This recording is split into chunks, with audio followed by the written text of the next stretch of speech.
Mirëmbrëma të nderuar shikues. Sonte do të flasim për një fitore historike. Natyrisht do të aludoni se tema dhe diskutimi sotshëm do të zhvillohet pikërisht për komunën e Çashkës. Edhe pse zgjedhjet lokale janë zhvilluar në nivel vendi në 80 komuna, vëmendja ishte jashtëzakonisht në komunën e Çashkës, ku për herë të parë arrin të fiton një kryetar shqiptar. Për diskutuar më tepër për këtë fitore që është pra ka interesimi të cilës ka kaluar edhe kufit brenda vendit, pra ka qenë një interesimi jashtëzakonshëm edhe i rajonit, posaçërisht për komunën e Çashkës, se a është Suat Shaqiri që e ktheu vëmendjen te komuna e Çashkës, apo janë banorët e Çashkës të cilët i dhanë vëmendjen e duhur në momentin e duhur zotit Suat Shaqiri. Në gjitha këto, për vizionin, bashkëpunimin, zhvillimin ekonomik në komunën e Çashkës, kemi nderin që sonte të zhvillojmë në këtë studio me kryetarin e sapo zgjedhur të komunës së Çashkës, zoti Suat Shaqiri. Megjithatë, në fillim dua të rikujtoj dhe të freskoj kujdeset tuaj se kemi të bëjmë me një komunë e cila nga aspekti territorial është komuna e dytë më e madhe pas kryeqytetit të vendit, pra është një komunë ndër komunat që ka numrin më të madh të fshatrave, pra rreth 42 fshatra e karakterizojnë këtë komunë, mirë po ajo që është e veçanta është bashkëjetesa dhe shoqëria multietnike e kësaj komune. Pra për dëgjuar gjithçka rreth fitores në Çashkë dhe rreth vështirësive që i ka tejkaluar zoti Shaqiri në këtë betejë pra për zgjedhjet lokale në këtë komunë, sonte kemi këtu të ftuar. Mirëmbrëma zoti Shaqiri, mirë se erdhët. Mirëmbrëma edhe për juve, mirëmbrëma edhe për gjithë shikuesit e televizionit Shenja. Zoti Shaqiri, ne e përmendëm në hyrje sepse fitore në këto zgjedhje lokale ka pasur gjithandej, pra raundi i dytë për dallim prej 3 komunave të cilat nuk arritën ta përmbushin cenzusin, mirë po vëmendja në raundin e parë, pra gjatë fushatës ka qenë në komunën e Çajirit, mirë po rezultati ose dita e zgjedhjeve vëmendjen e kthei pikërisht në komunën e Çashkës. Ju si protagonist i kësaj ngjarje, si e përjetuat këtë moment historik për ju, por edhe për banorët e kësaj komune? Pra, na flisni se natyrisht që secili që garon e pret një fitore të tillë, mirë po pritshmëritë e juaj, sepse ju kandidimin pra nuk e keni pas punë që e keni bërë për herë të parë, pra pas tentativës së dytë, kësaj radhe arritët korrni një fitore e cila ashtu si cilësua ashtu edhe mbetet, pra si fitore historike për komunën e Çashkës. Sigurisht, radhë parë edhe njerë faleminderit për ftesën. Komuna e Çashkës ashtu si shtat është komuna e madhe për nga territori. Është në qendër të Republikës Maqedonisë së Veriut, edhe ashtu karakterizohet. Para se gjithashtu është komunë multietnike me një përbërje të popullatës 52% shqiptar, 10% të etniteteve tjera apo si turq, dhe 38% nëse nuk gaboj janë pala Maqedone apo bashkëqytetarët tonë Maqedonisë. Sa i përket zhvillimit të zgjedhjeve, ne ishi unë si kandidat i koalicionit Alianca Kombëtare për Integrim, normal në kuadër të Bashkimit Demokratik për Integrim. U rikandidova, ta them kështu, për arsye se unë isha dhe në vitin 2021 në zgjedhjet lokale, mirë po atëherë ishte diçka që nuk u arrit ajo që e kishim si pritshmëri dhe dëshirë. Arsyet e ndryshme, gjë që të cilën atë kapitull ne e mbyllëm dhe kësaj radhe arritëm në atë konsenzusin ton shoqëror të popullatës, qytetarëve të zgjedhësve, që komuna na takon, komunën duhet ta marrim. Ashtu e filluam dhe ashtu në fund e mbaruam. Por e gjithë fokusi që ishte në komunën e Çashkës ishte, ta them kështu, jo si Suat apo si protagonist vetëm une, por njerë mirënjohës dhe falënderues ndaj gjithë qytetarëve, me veçantime tek veçantë shqiptar, dhe ato pjesën e etnitetit turk, të cilët u bashkuan rreth qëllimit, rreth asaj që unë e propozova si ide që komunat na takojnë neve, erdh çështja e kandidimit, siç thash, në kuadër të koalicionit Alianca Kombëtare për Integrim, dhe filluam fushatën tonë gjithë përfshirëse dhe një fushatë e cila i dham theks veçantë multietnicitetit dhe fushatës gjithë përfshirëse për të gjithë qytetarët e komunës së Çashkës. Në fund, them që ai ishte e pritshëm, unë isha shumë i sigurt, vetbesimi im ishte se komuna e Çashkës do fitohet, sepse ishim më të mirë se 2 kundër kandidatët tjerë, qoftë nga ekipi im që ishte shokët e mi, cilët ndjej moralisht përgjegjësitë i përshëndes, se qëndruan stoik gjatë gjithë procesit, po dhe nga ajo që numrat e qytetarëve, të votuesve, nga ajo që ne kemi ato targetet tona gjatë zgjedhjeve ishin në favorin tonë. Ju gjatë edhe fushatës me që përmendet këtë segment të dallimit ose krahasimit mes kundër kandidatëve tuaj, keni përmendur pikërisht edhe nivelin arsimor të kundër kandidatëve tuaj që në fakt ekziston një dallim diametralisht i kundërt për dallim pra asaj si jeni arsimuar ju. Sigurisht, diçka që mbefasoj, ne me ekipin tim kur vendosim që të dalim në teren, ne vendosim që të dalim dhe të gjithë vend banimet e komunës së Shashkës, gjithandej ku ka dhe një qytetar apo dhe një derë hapur. Motivi i parë dhe kryesor ishte ajo që isha optimist se do të gjejmë mbështetjen edhe tek qytetarët e palës Maqedone për arsye se e filluam duke u nisur nga vetëdjesimi i qytetarëve, sepse sot jetojmë në kohën e teknologjisë, në kohën e universiteteve, në kohën e zhvillimit arsimor, dhe isha pak si optimist gjoja se do ndryshoje edhe aspekti i biografisë apo i CV-së së kandidatëve, që gjoja që përmendet ju sigurisht, unë dy kundër kandidatët e mi është pa pardon ta themi kështu pa dorza. Me bo bashkë arsimimin afrohet diku tek arsimimi juaj? Shqipe, CV-jat janë publike, CV-ja ime flet ndryshe kundrejt dy kandidatëve tjerë, sigurisht mund të gjërmoni dhe ju si gazetar, si medium, ato të dytë, jo që sa une, po une si ato i kam një 500 shqiptarë të mitë, një ullë që shte e përmë dhe të poshtë me Vranov se në unisë. 500 e ma tepër. Ato kanë njeri një shkollë mes, me tjetër nuk e di se që kam baru, sinqerisht, po e mire sa ishte se kisha raste kur në takimin me qytetarët, me shkantimet pales tjetër, dhe u thosha kështu. Hajde të ju pyes publikisht sepse unë nuk e di. A e dini biografinë dhe CV-n e kandidatëve tuaj, cilit janë dhe kush janë? Asnjë nuk ishte përgjigje. Sepse zakonisht kur mungojnë biografitë, zmadhojnë llogët partijake, edhe kjo e bën në fakt të mbulohet ndoshta ai deficit ose boshlluk arsimor.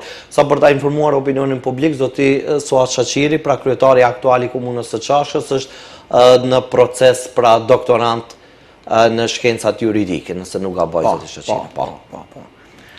Në këtë drejtim, zoti Shaqiri, pra kur po flasim për një komunë që e mori komplet vëmendjen e vendit edhe rajonit, në fakt, po flasim një komunë thamë në hyrje që ka një territor të madh dhe ka një shoqëri pra qytetar që i takojnë bashkësive multietnike në vend. Kjo e rrit në fakt përgjegjësinë të qenurit kryetar dhe për të udhëhequr me këtë komunë, dhe në fakt tani më veç se jeni kryetar fuqiplot në këtë komunë dhe si ju keni përgjigjur atyre zërave që shqiptarët e morën komunën e Çashkës dhe tani në fakt në komunën e Çashkës do të ketë dera do të hapet vetëm për shqiptarët, ose nëse në krye të kësaj komune është një shqiptar, tani çësa detutje do të favorizon vetëm shqiptarët, sepse zërat të tilla që ndoshta kushtimisht thënë po në fakt derisa nuk janë të vërtetuara, praktikisht këto kategorizohen në kategorinë e propagandës dhe si ju përgjigjeni tani që jeni kryetar kësaj propagande që është bërë gjatë gjithë kohës fushatës tuaj? Fatkeqësisht është atë që thua ti se politika në vendin tonë me shanti lejon edhe degradimin e figurave për të arritur deri tek qëllimi apo përdorur ato mjetet e makiavelizmit që qëllimi arsyton mjetet, por koncepti im si kandidat që isha dhe sot si kryetar, unë e them dhe do ta them gjithandej. Unë nuk e kam fajin që jam shqiptar. Jam djalë ati vendi, jam biri ati vendi, i rritur, i zhvilluar dhe i njohur për gjithë bashkëtarët e mi, edhe për palën Maqedone, edhe për palën shqiptare dhe për palën etnitet e tjera.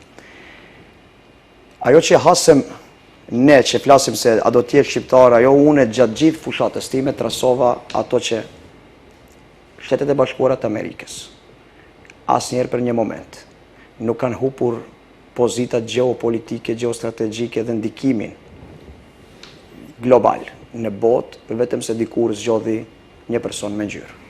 Ashtu edhe komuna e Çashkës nuk ka humbur asgjë tjetër përveç se ka zgjedhur një person i cili mban përgjegjësi dhe do të mbajë përgjegjësi në veçanti në frymen e multifunksionalitetit të asaj komune.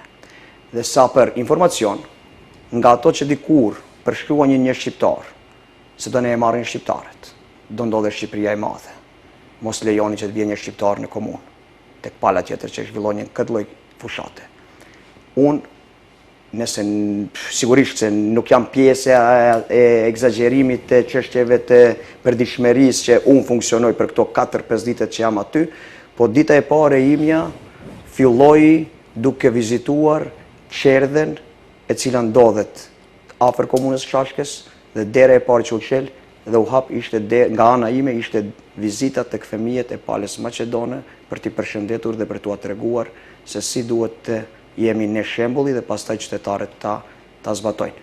E kundërta që dikur ndodheshte nga po të njëjtit persona që tashme nuk janë, i takojnë se kaluarës, ato bojkotonin dhe protestonin fëmijët tonë shqiptarë. Kjo nuk do ndodhe, unë jam shumë i vetëdijshëm se përgjegjësia është shumë e madhe dhe jam garanca e asaj komune e cila do të frymoje në frymen e të qenurit të gjithë bashkë pa dallim në aspektet fetare, kombëtare, qoftë ato institucionale.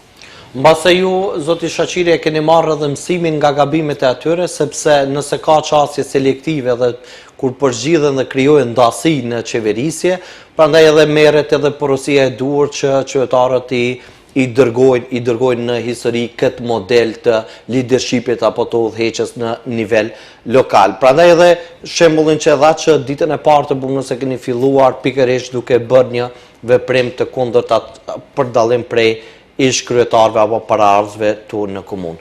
Zoti Shaqiri, përndryshe gjatë fushatës tuaj kemi ndjekur me vëmendje dhe gjatë takimeve tuaj që i keni realizuar me qytetarët, një nga premtimet që e keni përsëritur ndoshta në më shumë vende ka qenë që po vini me një vizion të ri dhe me një qasje ndryshe që institucioni i komunës nga një institucion i mbyllur hermetikisht për qytetarët, pra atë që po flasim me që ka bërë përzgjedhje të qytetarëve që duhet marrën shërbimet administrative, tani me udhëheqjen tuaj do të kaloj në një institucion të hapur për të gjithë qytetarët. Fillimisht, zoti Shaqiri, ju të na tregoni me pak fjalë edhe si banori asaj zone në çfarë kuptimi ka qenë i mbyllur institucioni i komunës për shqiptarët në Qashk dhe si do të arrini ta kapitalizoni këtë premtim në praktikë. Kur përmendet që filluam fushatën duke mos e harruar, fushata u fillua bashkë nga populli. Thekst veçantë në të gjitha mediumet sot dhe në 100 vjet do i përmendi mobilizimin e Mergatës. Ato të cilët i dhanë frym, ato të cilët sot i dhanë mundësinë që unë si kryetar komune të jem pjesë e atij institucioni. Për Mergatën, gjithëherës respekt veçantë, jo unë, po dhe gjithë secili nga ne si politik bërës. Mergatën duhet ta kemi me thekst veçantë, sepse ato japin frym vendeve tona dhe jetë. Pra, përpos për Mergatën që quhen si infuzion ekonomik i ekonomisë së vendit, tani po dëshmojnë diaspora jonë që janë edhe përcaktues dhe vendimtar se kush në fakt do të udhëheqë edhe me institucionet lokale këtu. Absolutisht, dhe ajo duhet të çmuar shumë thellë. Në radhë dytë do me thonë, pa tjetër të potensoj, se unë si kryetar komune, sot kam edhe shumicën e Këshillit. Si rezultati atij mobilizimit e populatës dhe masiv, solli që ne të kemi një fitore 2-0. Të kemi edhe shumicën e Këshillit komunal, edhe kryetarën e komunës. Por nga ajo që flasim se komuna... Kjo ndërpres, zoti Shaqiri, sepse ta posedoni edhe shumicën Këshillin komunal, mbase është edhe barë edhe përgjithësi e dy fish, sepse zakonisht në nivel vendi dëgjojmë kryetarët e komunave kur ngecin në realizimin e projekteve, justifikimin e kanë tek pengesa ose blokada në Këshillin komunal. Dhe tani kur e keni ju shumicën në Këshill, mbase do t'u bëj më të lehtë që ti materializoni gjithë ato projekte dhe premtimet që i keni pasur. Sigurisht në aspektin praktik, po edhe teorik është ashtu, arsyetimet e kryetarëve, po dhash zoti, sepse ne bashkë me Këshillin ishim para atyre qytetarëve, të cilët gjithë njihemi në mes veti, dhe ne nga këtu apeloj që duhet të funksionojmë të unifikuar, edhe rreth qëllimeve dhe rreth programit tonë zgjedhor dhe rreth premtimeve të cilët ne i zhvilluam para qytetarëve.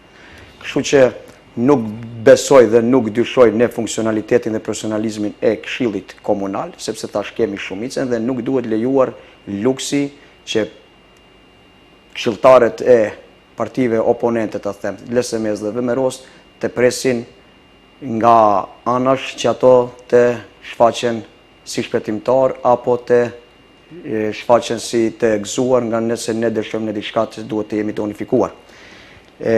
Mbetet për të theksuar mënyrën e komunës si institucion të cilën e përmendëm sepse ishte normal çështje të cilën flasim se ka qenë mbyllur hermetikisht, sigurisht nga viti 2004 me ndarjen e re territoriale, shqiptarët e komunës së Çashkës apo të fshatit Djavull Shteprëm dhe të poshtëm i takuan komunës së Çashkës se për fatkeqësisht apo për ironi, shqiptarët e Jabullçishit të Eprëm dhe të poshtëm deri në atë kohë i kanë takuar komunës së Velesit, që nuk e di se pse dhe si, nuk kanë bashkë mirë njohuri, i kanë takuar, e kanë tejkaluar Çashkën dhe i kanë takuar komunës së qytetit të Velesit. Por me ndarjen e re territoriale, Jabullçisht të Eprëm, Jabullçisht Poshtëm, Vranovca, si vend banime flasë shqiptare, janë pjesë e komunës dhe territorit së Çashkës.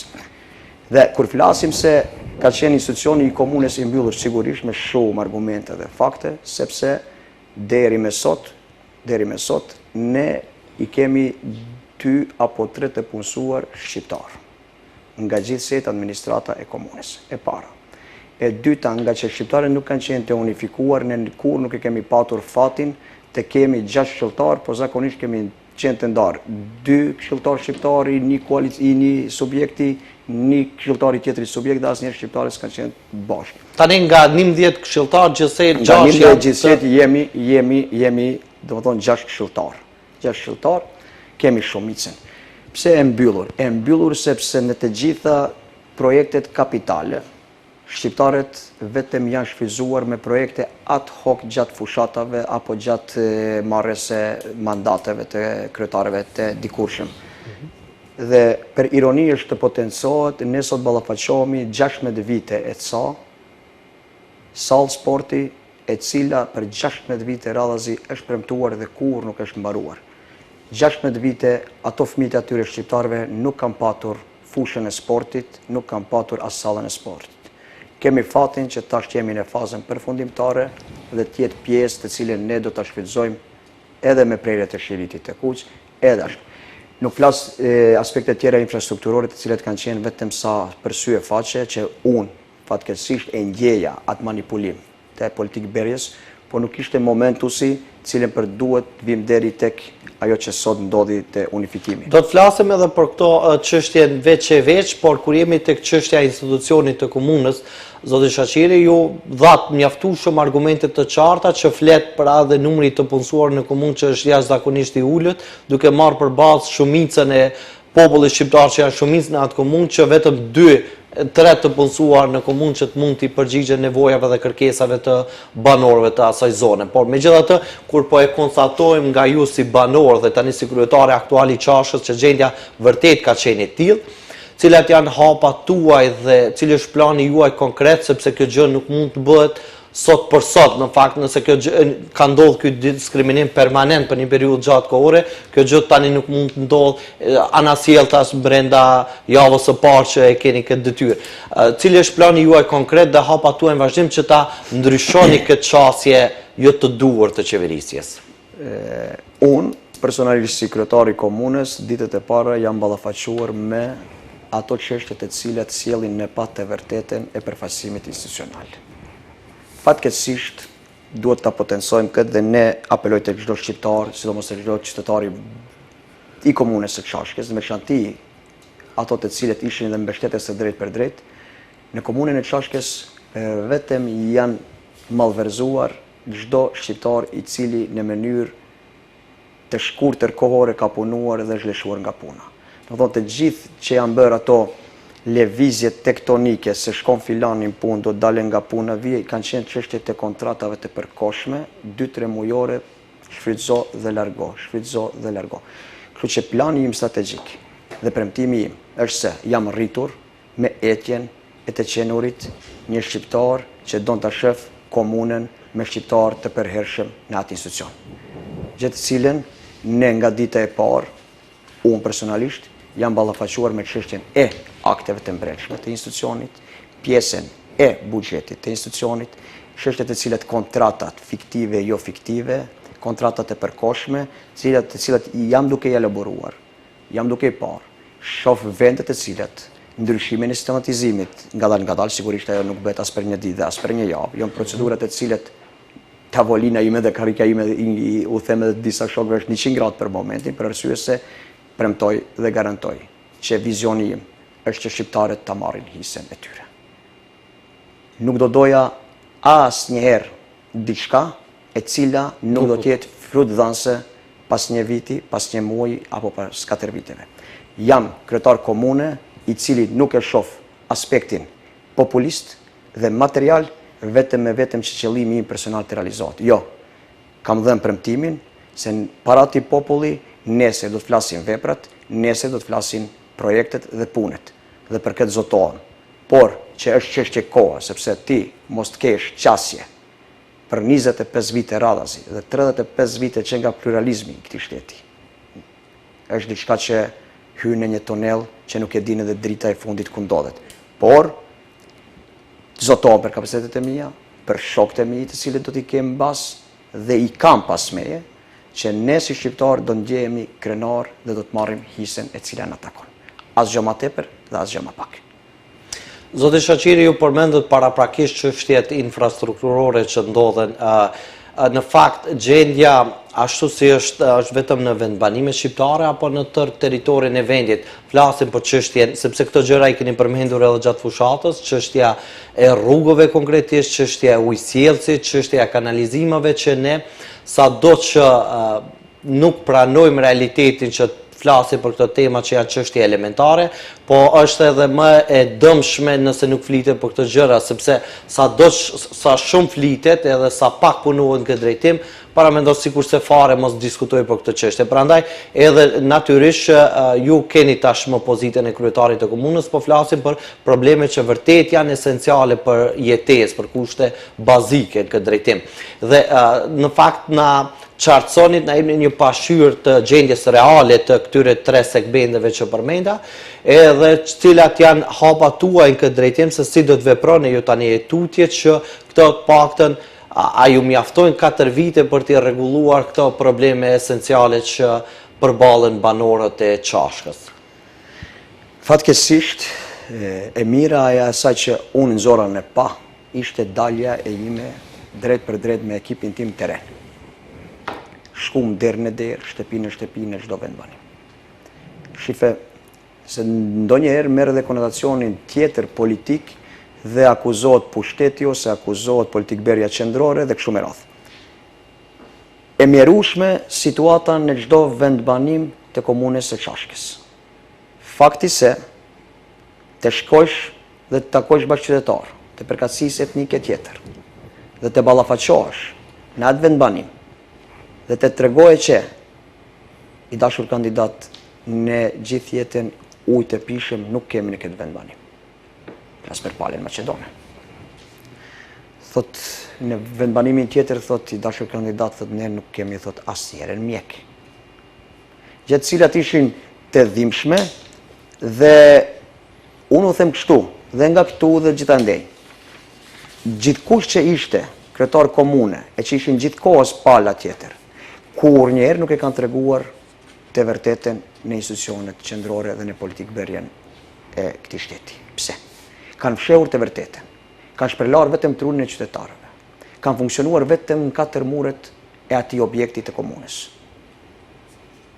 Dhe jo rastisht, unë si kandidat, në programin tim politik, nuk kisha askund të premtuar, as fabrika, as shtëpi kulture, po as stacionet trenit, apo kujdi se shka me shka ballafaqosha unë me kundër kandidatet e mi. Unë isha shumë pragmatik, isha shumë i realt. Fokus të veçant, po mungesës të ujit të pishëm, çështjeve të kanalizimit, çështjet e transportit publik të qytetarëve, sepse e dhimbshme, isha me një fshat të palës Maqedone dhe unë këtë kam patjetër ta elaboroj dhe ta them sepse unë o thosha edhe këtë.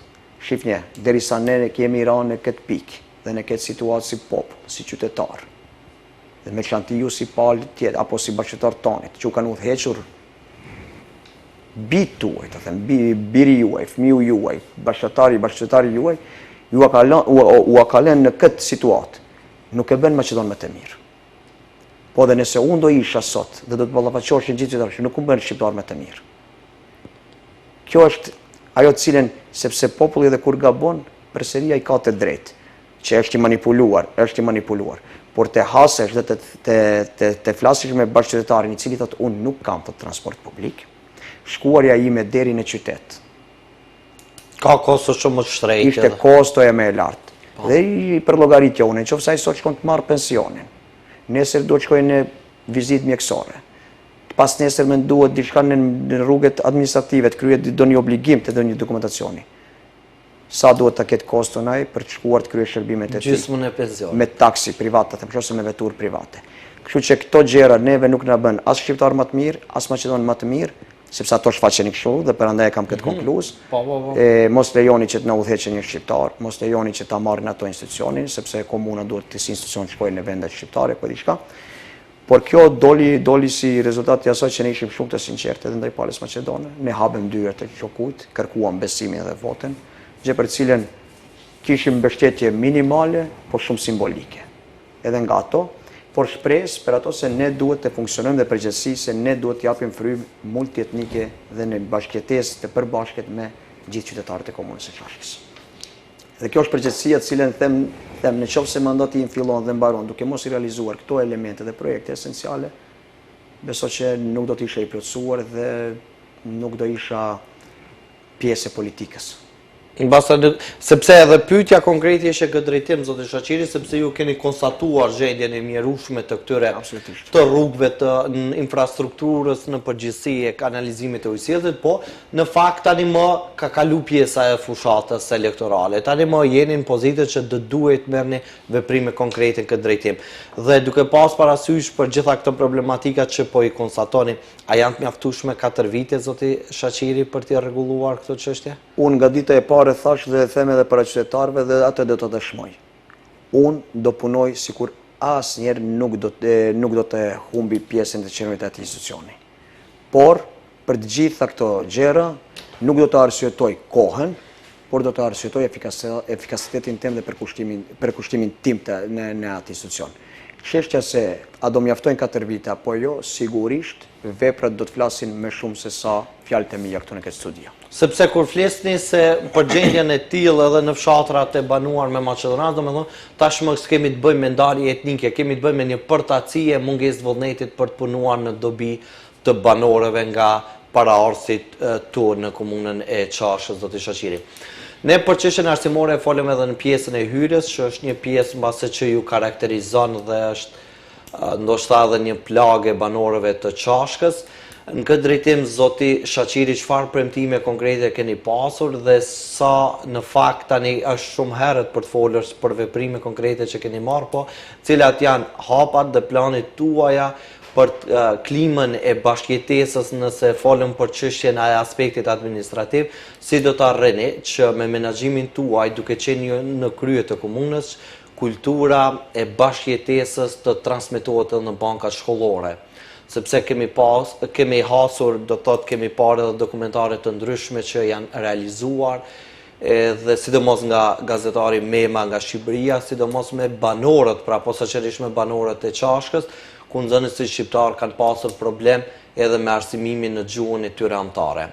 Në këtë drejtim, sa do të ndihmoj banorëve të Çashkës që secili nxënës ta gëzojë të drejtën e tij që është e garantuar edhe me kushtetut të arsimohet në gjuhën e tij ose të saj anëtare. Fatkeqësisht, çështja e arsimit në gjuhën shqipe ishte ajo që ishte, siç thatë. Është diçka që tregon vetëm fytyrën e vërtetë të atyre që ndodhen ato ndodhi. Sot nxënësit shqiptar që para një viti gëzojnë të drejtën e subjektit të plot të shkollës fillore dituria, të cilët janë me numër goxha boll, dhe unë si kryetar komune fokusin e veçantë nga përjashtimet e këtyre që janë shumë esenciale për qytetarët është çështja e zhvillimit të arsimit në gjithë territorin e komunës së Çashkës. Garantoj se nuk do të ketë asnjë ndasi dhe asnjë padrejtësi edhe ndaj nxënësve të palës maqedone, sepse të gjithë në fund ditës janë fëmijë dhe ato duhet ta gëzojnë të drejtën e plot të zhvillimit të arsimit në për shkollat të cilët u takojnë, por normal fokusi im do t'jetë në zhvillimin e arsimit në gjuhën shqipe, që nxënësit shqiptar të jenë pjesë e një shoqërie të integruar, të emancipuar dhe të zhvilluar në të gjitha format e fazave të arsimimit. Sigurisht, fokusi veçantë do t'jetë pjesët infrastrukturore të objekteve shkollore, furnizimi me kuadër të mirë dhe të mirë fillt, dhe ajo që e them në fund, them kështu, Zoti t'i shtoje dhe t'i begatoje shqiptarët me fëmijë, që të kemi sa më shumë paralele, që të kemi sa më shumë të punësuar, dhe të kemi kuadro në të ardhmen nga ato shkolla që dalin dhe t'jenë zeri i institucioneve, mësimdhënës, mjek e kështu me radhë. Pra i qëndroni asaj që keni thënë gjatë fushatës që ndarja nuk do të ketë vend në qeverisjen tuaj. Absolutisht po, këtë thëmë me përgjithësi shumë të lartë morale. Sepse është shumë e rëndësishme segmenti arsimor, nëse aty fillon ndarja, pra nga klasa e parë, nëse ndahen nxënësit në atë formë që nxënësit shqiptarë të jenë të detyruar të mësojnë gjuhën Nga ajo që na ka mësuar në e kaluara, unë garantoj që kur nuk do të përsëritet. Dhe nuk do të lejoj, dhe nuk do të provokoj, dhe nuk do të nxis asnjë formë të urrëties ndaj gjithë bashkëqytetarëve mes veti. Do të jem generator i rregullimit të çështjeve ndërretnike dhe të ketë një bashkëjetesë shumë relaksuese dhe të mirë. Për këtë jam garantës dhe besoj se do na përcjellni dhe do e dëshmojmë. Sigurisht. Zoti Shaqiri, për të pasur një zhvillim të gjithanshëm të pushtetit lokal, natyrisht për të pasur çështjes infrastrukturës, si ujit, pjeshëm këto kushtet bazike që i përmendëm, çështjet arsimore shëndetësore, është i patjetërsueshëm edhe zhvillimi ekonomik. Ju në paraqitjet tuaja publike keni përmendur që ju si kryetari i arshëm i Qashkës do të trokisni derë më derë në secilin institucion aty ku është nevoja dhe kërkesa, për vetëm në arsye që mos të refuzoheni të injoroheni nga pushteti qendror. Keni përmendur edhe bashkëpunimet e mundshme me organizata ndërkombëtare të cilat e kanë fokusin tek pushteti lokal, për vetëm në arsye për shkaktuar një zhvillim ekonomik më të hapshëm, sepse sipas asaj gjendje që keni konstatuar aktualisht është në një gjendje jo të kënaqshme zhvillimi ekonomik në këtë komunë për cilën po flasim. Konkretisht, Zoti Shaqiri, duke marrë për bazë edhe aktualitetin politik që ndodhet në vendin tonë. Ne do të flasim posaçërisht pra në veçanti edhe për pushtetin qendror, mirë po e dim që pushteti lokal me këto kompetenca që ka decentralizimi i kufizuar, kompetencat e kufizuar në këtë drejtim si rrjedh, si do t'ja dilni, Zoti Shaqiri, duke pas parasysh që ju vini si kandidat dhe si kryetar nga një parti që aktualisht nuk është në pushtet qendror? Shife, e vërteta e kësaj që thua ti është shumë, po do ta ndërlidhi me një shembull shumë konkret. Unë fakt që jam kandidat i Aleancës, thash të potencoj kombëtare për integrim, jam kuadër i Bashkimit Demokratik, i rritur i frymëzuar aty, do të qëndroj aty, por nëse do të hasim në atë që themi në dyert e mbyllura institucionale, unë nuk do të pushoj dhe të duroj dhe të qëndroj i mbyllur përballë institucioneve të cilët u takojnë, themi kështu, subjekteve tjera apo pushteti tjetër. Për arsye se arsyetim më të mirë dhe më të shëndosh, a mund të ketë dhe të refuzohet një bashkëpunim interinstitucional që e improvizoj mbi 10 vendbanime të palës tjetër të bashkëtarëve tonë Maqedon, aktualisht janë pa minimum vizit mjekësore. Minimum pa vizit mjekësore.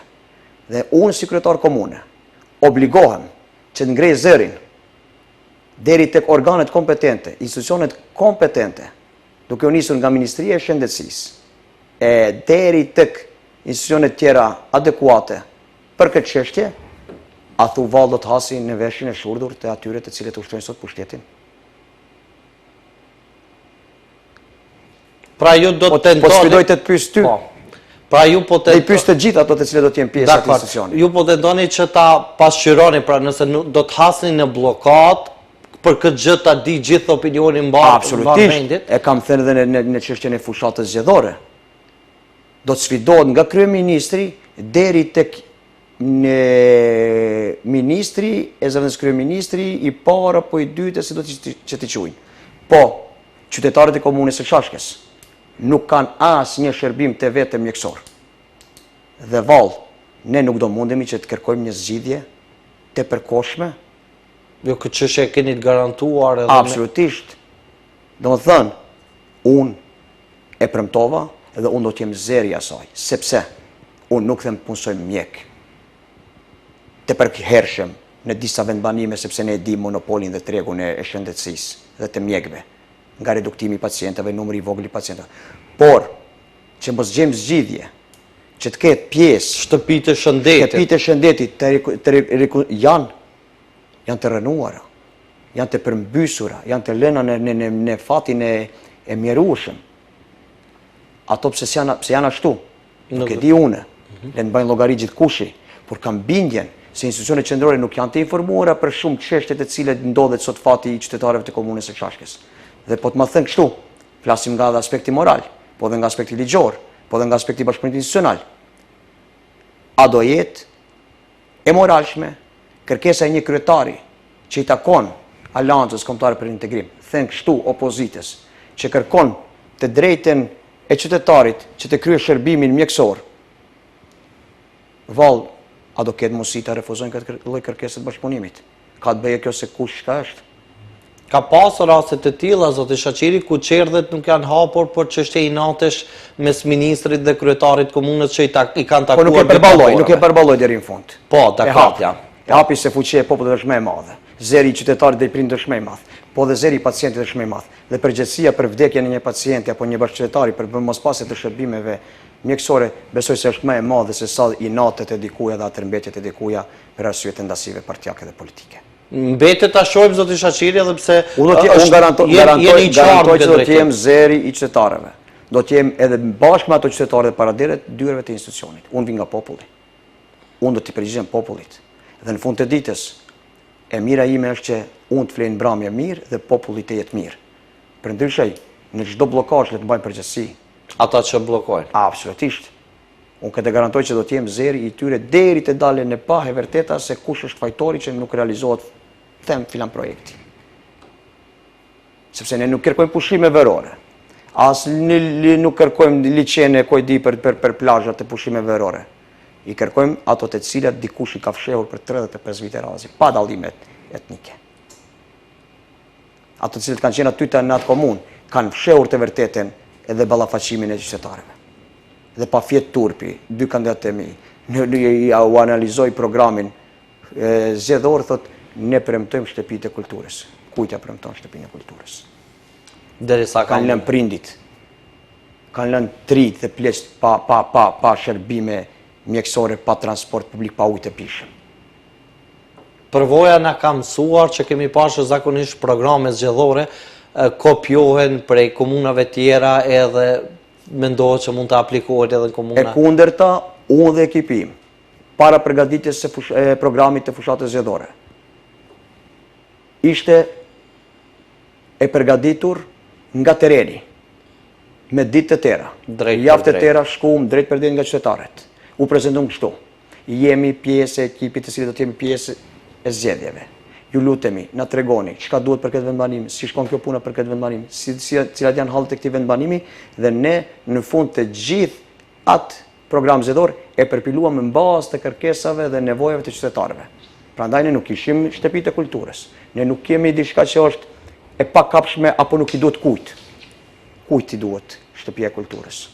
Në fakt u duhet, po para saj janë sigurisht se nuk kemi në kundër, po duhet të mbërrim deri në atë fazë. Ne nëse se kemi mjekun, nuk e kemi ujin për të pije, për pastrimet higjienike o personale, po diçka them, dhe në shtëpitë kulturës nuk shkohet. Jo, shumë e qartë, mban absolutisht, kjo është shumë e vërtetë. Dhe ne të gjithë, ne të rinjt, po edhe politikë bërësit e sotit, ne qoftë se nuk fillojmë, të jemi pak më real, dhe të jemi në suazat e së vërtetës.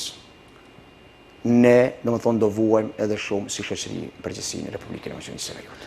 Zoti Shaqiri përmendën një segment shumë të rëndësishëm edhe të ndjeshëm edhe për banorët e asaj zone, por edhe për të gjithë ata që e dëgjojnë që mungojnë pra kujdesi primar esencial shëndetësor për banorët e Qashkës.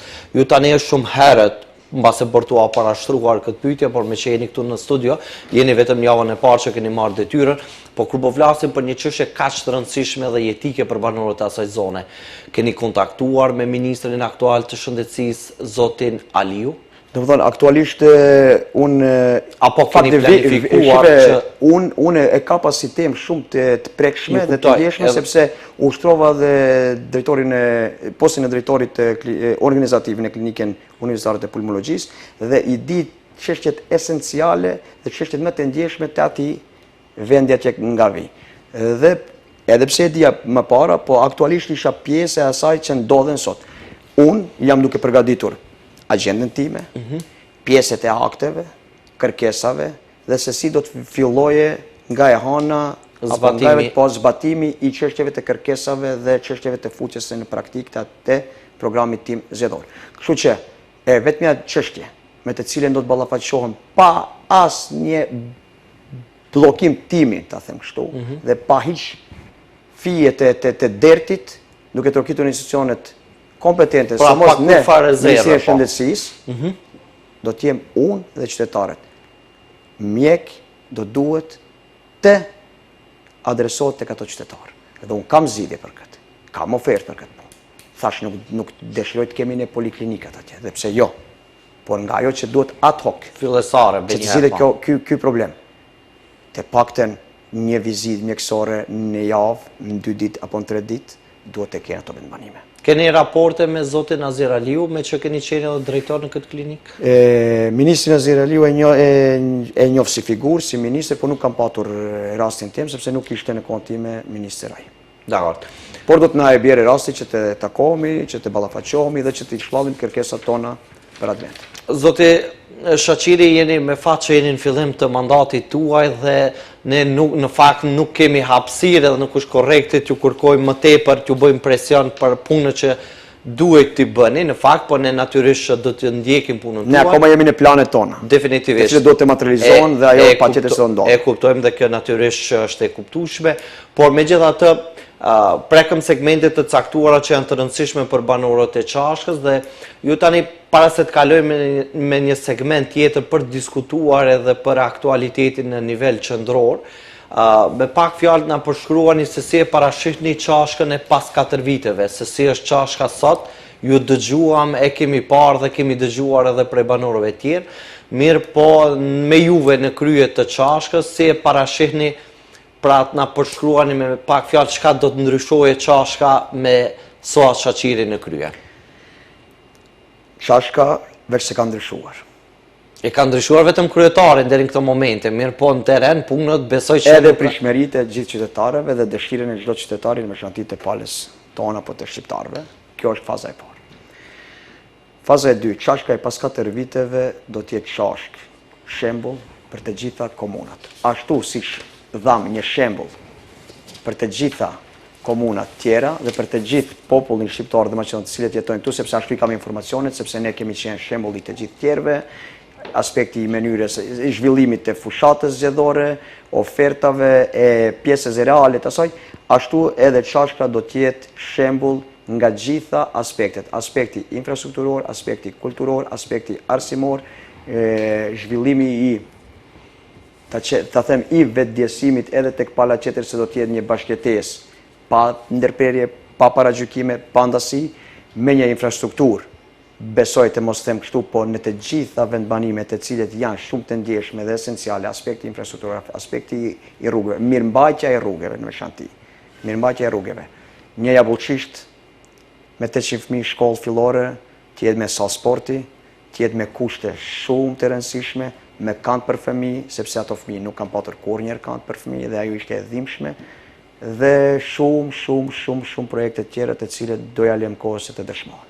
Definitivisht. Ne përsërisht që do të vazhdojmë të ndjekim punën tuaj sepse ka 24/7 ta ndiqni për arsye se ju do të më ndihmoni në atë aspektin edhe nëse diku do të hasemi ne harres, sigurisht pjesa mediatike e bën atë të cilën na motivon dhe na nxit dhe unë do të jem derë hapur edhe për mediumet, edhe për qytetarët, edhe për gjithë, edhe për politikën, çdo ditë dhe çdo kohë që duhet ta kërkojë nevoja.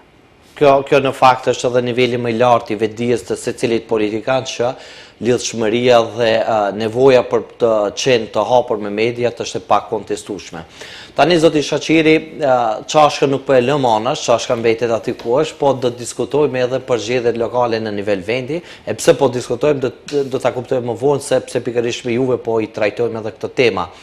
Çfarë ndodhi nga prizmi, ju keni qenë në garë, keni fituar, mirë po nuk është që jeni nxjerra nga aktualiteti politik, sigurisht që jeni aktiv më herën politik dhe ju ka interesuar edhe gara si po ecë edhe në komuna tjera. Nga prizmi juaj, çfarë ndodhi zoti Shaqiri në komunën e Bërvenicës dhe në komunën e Korçovës? Humbi BDI apo humbën shqiptarët? Çështje shumë e ndjeshme, pyetje shumë e rëndësishme, shumë me vend. Të flasësh sot për Bërvenicën. Nëse bëjmë atë ndasin nga informacionet unë që kam. Proporcionaliteti i votuesit shqiptar kundrejt një kandidati maqedon, me sa kam informacione unë, me të drejtë vote ka afro 8.000 shqiptar dhe 5.000 maqedon. Sepse kështu ndajemi. Kështu ndajemi. Jo, kështu e ka thonë edhe regjistrimi në fakt. Absolutisht. Sot unë isha shumë optimist se Bërvenica dhe Kërshova do të takojnë shqiptarëve dhe jo partive politike që flasim. Ma ka humbur BDI-ja, ua garantoj kështu që BDI-ja nuk ka humbur. Nëse flasim për Bashkimin Demokratik për Integrim dhe koalicionin Aleanca Kombëtare për Integrim në nivel qendror apo në nivel territorial, votën kombëtare e ka. 114.000 vota. 114.000 apo 24.000 vota. Më shumë se sa oponentet. Nuk humbi BDI, humben shqiptarët.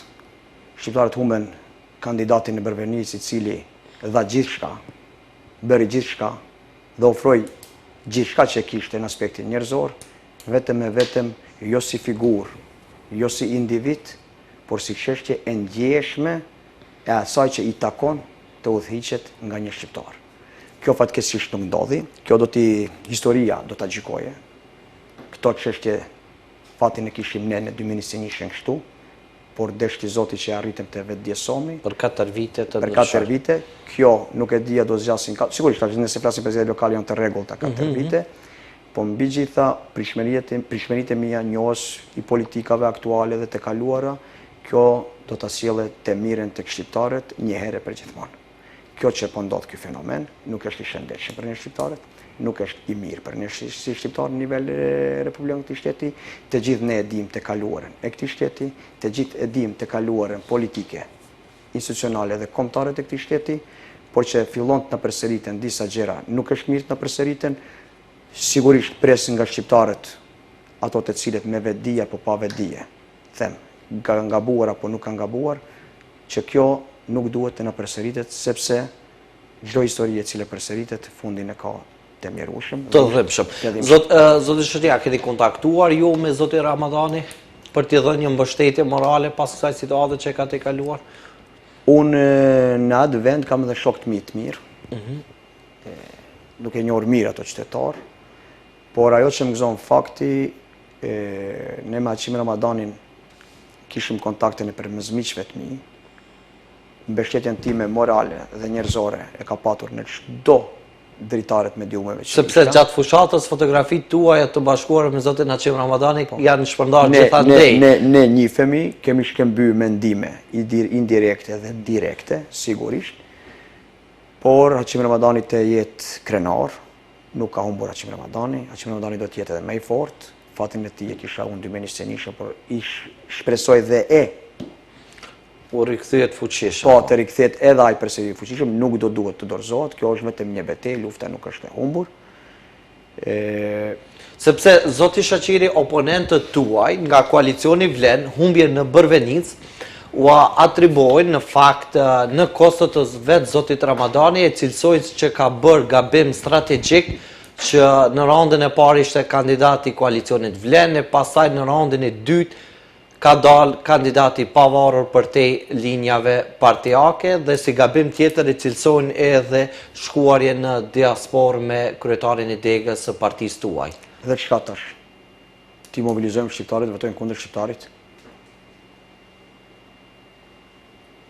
oponentët tuaj e thonë që ka gabuar, sepse e krahasojnë komunën e Bërvenicës me komunën e Dolnenit. Do me thënë kjo tregon atë sinjalin që letjet Jankoja, ama pse dikush do të bashkëpunoje me kandidatin apo me aktivistin i VDI-s të mos jetë pjesë e komunës, ashtu?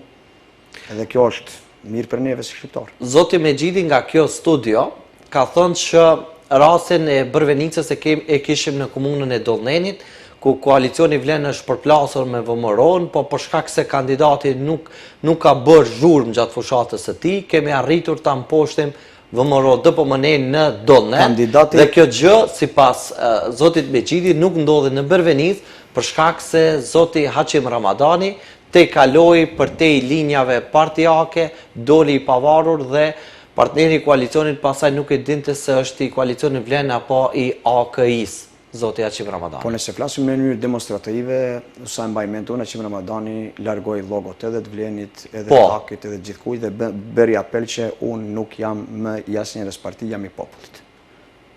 Këtë veprim të zotit Ramadani ju gjikoni si të saktë ose të drejtë? Shumë të drejtë.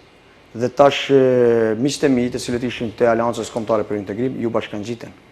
Jo si Aleancë, edhe ato nuk i shkun me... Si banor të zonës. Si banor të zonës, ajo sot e dëshmon. Unë sigurisht nuk paragjykoj qëndrimet e Mexhidit, nuk paragjykoj qëndrimet e Vlenit, unë nuk e di mënyrën dhe funksionalitetin e atyre të mbrenshëm politik. Absolutisht. Unë flas si fotografi e madhe, si fotografi e gjerë në pjesën e Bërvenicës, nuk do të pajtohem sot dhe 100 vjet që nuk ishte akt i mirë për atë që ndodhi. Dhe nuk ka të bëje me sheshtjen e zhurmës, nuk ka të bëje me ata. Mendim konkret si pas jush, zoti Shaqiri, a u la në mes të rrugës i vetmuar nga koalicioni Vlen, zoti Ramadani? Absolutisht po. Absolutisht po. Pse ndodhi kjo? Jo, kjo ishte haptas. Po pse ndodhi, zoti Shaqiri, kjo? Të ja lëm kohës të dëshmoj për arsye se nuk jam kompetent këtu të flas për ato. Sigurisht ndonjëri nga eksponentet e Vlenit do ketë edhe përgjigje më adekuate dhe kësaj çështje. E mira e saj është se unë mburrëm dhe krenohem që njerëzit të cilët i takojnë Aleancës Kombëtare për Integrim në Bërvenicë, në krye me kryetarin e Degës, në mbështeten Hachim Ramadanin pa asnjë rezervë dhe pa asnjë kompenzim politik. Kjo është dëshmia e mirë e ideologjisë dhe vetëdijësimit kombëtar.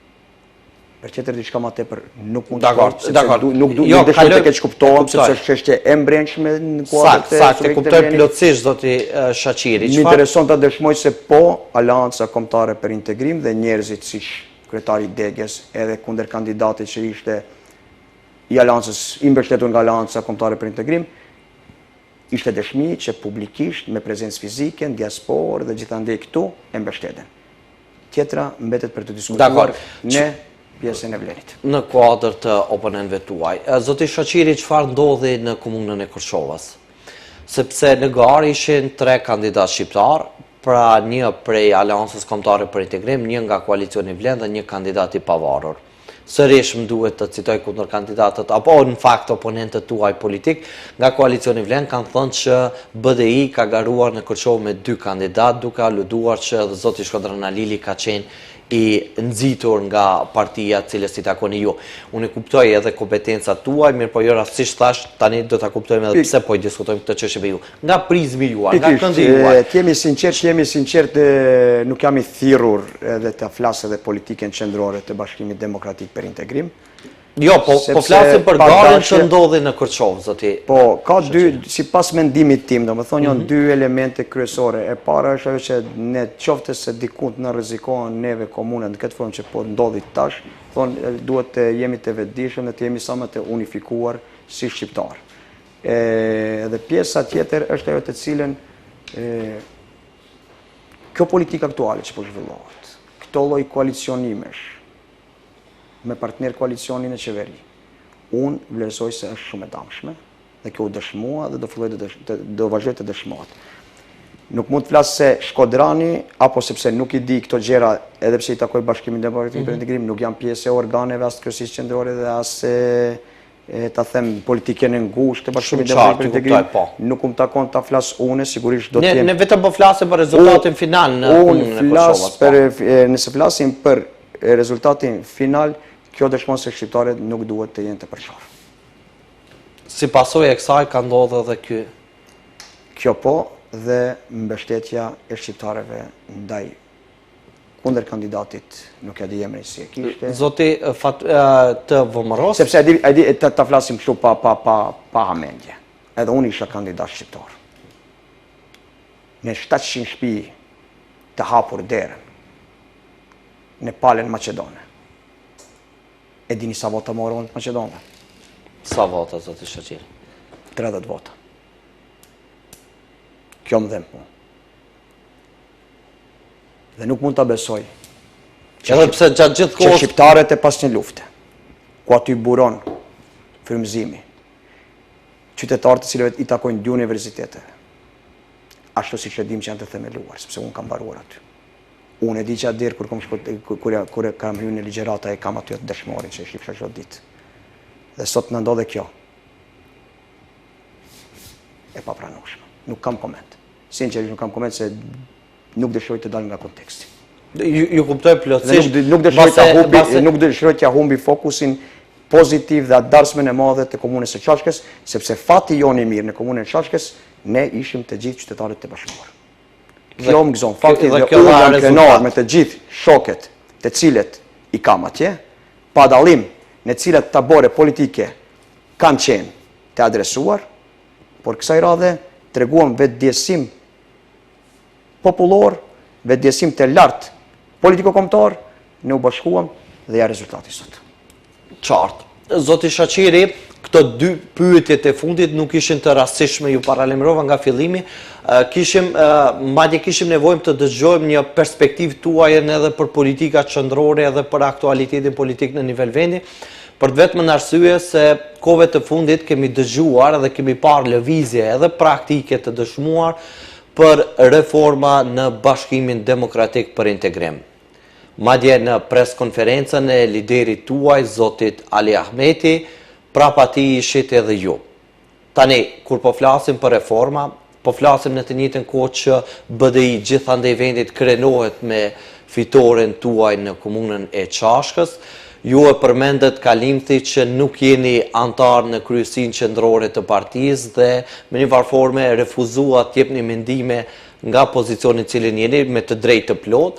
Mirë po kur po flasim për reformat e BDI-s, tani pra partin tuaj ky rezultat që ka ndodhur dhe përkundër asaj që gëzoni votën popullore nuk arritet të fitoni komunat për cilat keni garuar, zoti Shaqiri, kjo është e vërteta, por në fakt a prisni ju dhe a jeni kontaktuar për të pasur një avancim apo një qasje tjetër të BDI-s kundrejt juve që edhe ju të inkuadroheni në organet qendrore të partisë tuaj, si figure e re dhe në emër të reformave që po bën BDI në nivel e vendit, reformave që ka premtuar, sepse reformë konkrete deri tani kemi parë vetëm zëvendësimin e zotit Bexheti me zonën Ajdari nga koordinator të grupit parlamentar. Përsëri do të rikthehem pak shkurt, unë jam antar i Bashkimit Demokratik për Integrim, i rritur dhe i frymëzuar. Mirë, po jeni në degën e Çashkës, vetëm kaq. Absolutisht vjen nga dega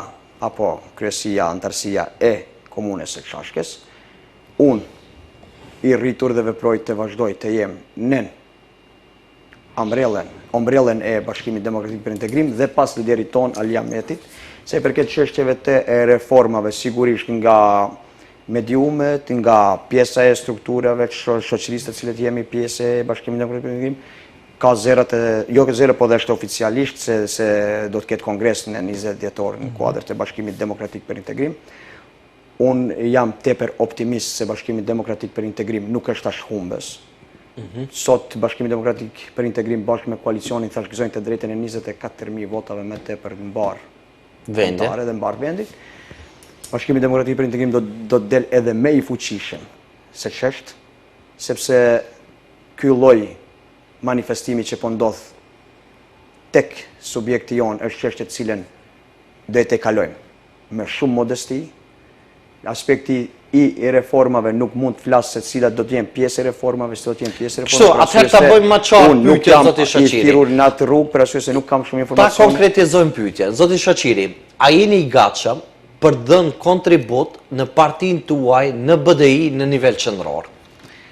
Suat Shaqiri ka qenë, vazhdon dhe do të jetë zeri i Bashkimit Demokratik për Integrim dhe i gatshëm edhe këtu ku jam, edhe kështu siç jam, po edhe në çdo sfidë i ftuar në kuadrët e Bashkimit Demokratik për Integrim, do të jem pjesë dhe i përgatitur në gjitha format.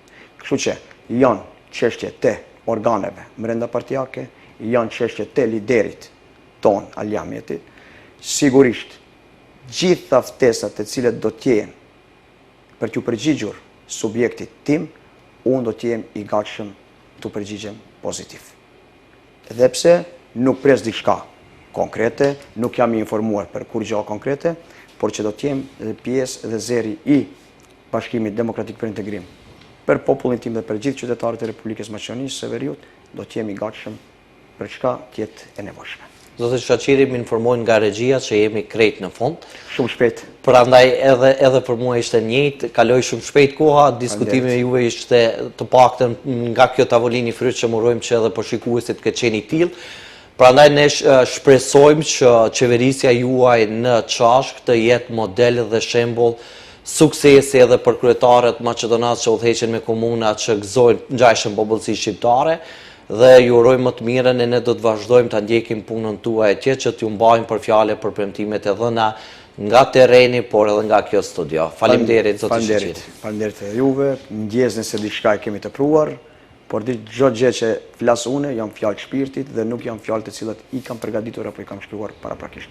Jo, i gatshëm për çdo bashkëpunim mediatik. E vlerësojmë edhe e çmojmë këtë çësje. Përndryshe, shikues të nderuar, ne këtu e përfundojmë këtë intervistë sonte, ndërkaq juve ju urojmë që të qëndroni me televizionin Shenja, ndërkaq deri në takimin ton të radhës, mirëmbëjtje.